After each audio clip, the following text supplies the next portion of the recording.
मेरे रसूल पाक अलैहिस्सलाम ने फरमाया सबसे बेहतरीन खाना वो है जो अपने हाथों की मेहनत से तू कमा के खाता है।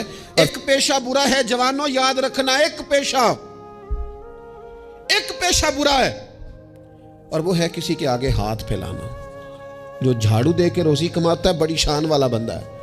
जो सवेरे उठ के टाइम पे मंडी जाता है, फल लाता है, रेड़ी लगाता है, वो बादशाह है, बादशाह। इसलिए कि उसने हाथ नहीं फैलाया, तो उसने रब की रहमत का दरवाजा खटखटाया है। वो बादशाह आदमी है, उसने एजाज के साथ अपनी जिम्मेदारियों का एहसास किया।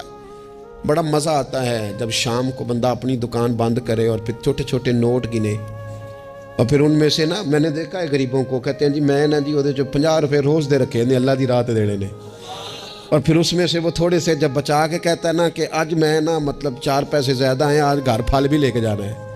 वो जो जायका है उसे कभी महसूस तो करो।